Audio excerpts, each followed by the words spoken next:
Hello students, this is Amit Tiwari, your English teacher. Students, today we will read the fourth lesson of Hornbill book, and the name of the lesson is Landscape of the Soul. The writer of this lesson is Nathalie Treveroy, who is an European and an art historian and studies the psychology of painters by analyzing the historical background of their artwork. Here she has given a very beautiful comparison between Chinese and European paintings, and with this comparison the writer wants to tell us the importance of human being in the universe and what are the different components of earth and how do we fit in here. So let us begin reading the chapter, and I will discuss the difficult word meanings and will give you the explanation. A wonderful old tale is told about the painter Wu Daozi, who lived in the 8th century. His last painting was a landscape commissioned by the Tang Emperor Xuanzong to decorate a palace wall. Wu Daozi एक painter था जो कि 8th century में रहता था, और उसके बारे में एक बहुत ही खूबसूरत पुरानी कहानी फेमस है, प्रचलित है। टैंग एम्परर जुआनजोंग ने उसको एक बार एक लैंडस्केप की पेंटिंग करने के लिए कहा, जिसको कि उसे पैलेस की दीवार पे सजाना था। The master had hidden his work behind a screen so only the emperor would see it. और जो मास्टर पेंटर वू डाओजी है, उसने अपने पेंटिंग के काम को एक स्क्रीन के पीछे छुपा दिया ताकि सिर्फ और सिर्फ एम्परर ही उसके काम को, उसके आर्ट वर्क को देख सकें। For a long while the emperor admired the wonderful scene, discovering forest, high mountains, waterfalls, clouds floating in an immense sky, men on hilly paths, birds in flight.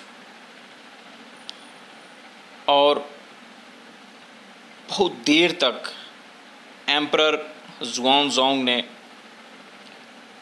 उस art work में, उस painting में जो खूबसूरत दृश्य थे, जो forest थे, ऊंचे ऊंचे माउंटेन्स, बड़े बड़े वाटरफॉल्स और बादल जो कि बहुत बड़े विस्तार आसमान में उड़ रहे थे, और लोग जो पहाड़ी रास्तों पे चल रहे थे और पक्षियाँ जो कि उड़ रही थी, उसको बहुत ही खूबसूरती से दर्शाया, और राजा ने बहुत देर तक उसकी प्रशंसा की।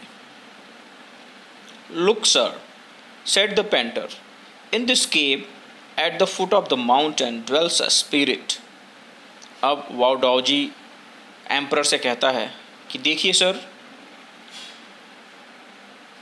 इस पेंटिंग में जो केव है, जो कि माउंटेन्स के तलहटी में बनाया गया है, उसमें एक स्पिरिट रहता है, एक आत्मा रहता है। The painter clapped his hand and the entrance to the cave opened. और पेंटर ने जैसे ही ताली बजाई, जो केव का एंट्रेंस था वो खुल गया। The inside is splendid beyond anything words can convey. Please let me show your majesty the way.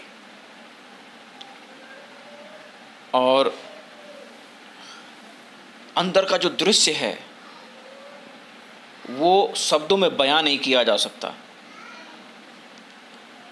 Majesty, मैं चाहता हूं कि आप इसके अंदर चल के देखें, मैं आपको रास्ता दिखाता हूं। ऐसा पेंटर वो डाउजी जो है एम्परर से कहता है। अब सोचने वाली बात यहाँ पे ये है कि क्या कोई स्टिल पेंटिंग इस तरह से लाइव हो सकती है? क्या कोई उसमें केव इस तरीके का हो सकता है जो क्लैपिंग करने से उसका दरवाज़ा खुल जाए, उसमें कोई स्पिरिट रहता हो और उसके अंदर जाया जा सके? ये एक इमेजिनेशन है, एक आर्टिशियन की इमेजिनेशन है, एक पेंटर की इमेजिनेशन है, जिसको कि वो इमेजिन करता है। और कितना इंटेंस इमेजिनेशन है। कहने का मतलब ये है कि जो पेंटर ने पेंटिंग की है उसको देख के आप इस तरीके से इमेजिन कर सकते हैं, और जब आप इस तरीके से इमेजिन करेंगे तो चीज़ें बिल्कुल रियलिस्टिक दिखाई देंगी।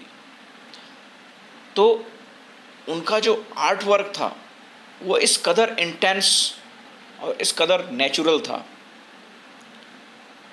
Please let me show your path. The painter entered the cave, but the entrance closed behind him, and before the astonished emperor could move or utter a word, the painting has vanished from the wall। और इस तरीके से जो painter है वो डाउजी, वो केव के अंदर एंटर होता है, और जैसे ही वो एंटर होता है केव का दरवाज़ा पीछे से बंद हो जाता है, इससे पहले कि राजा कुछ कह सके या कोई एक्शन ले सके या वो भी केव के अंदर जाने का प्रयास कर सके। इससे पहले ही केव का दरवाज़ा बंद हो जाता है और पैलेस की वॉल से वो पेंटिंग जो है बिल्कुल गायब हो जाती है। Not a trace of Wu Daozi brush was left and the artist was never seen again in this world. यहाँ तक कि पेंटर वो डाउजी के ब्रश का एक छोटा सा ट्रेस, एक छोटा सा स्पॉट भी नहीं दिखाई देता, और स्वयं आर्टिस्ट भी गायब हो जाता है और फिर वो दुनिया में कभी नहीं दिखाई देता। Such stories played an important part in Chinese classical education. और इस तरीके की जो कहानियाँ हैं चाइना के हिस्टोरिकल स्टोरीज़ या हिस्टोरिकल एजुकेशन का एक पार्ट रही हैं, एक महत्वपूर्ण पार्ट हैं।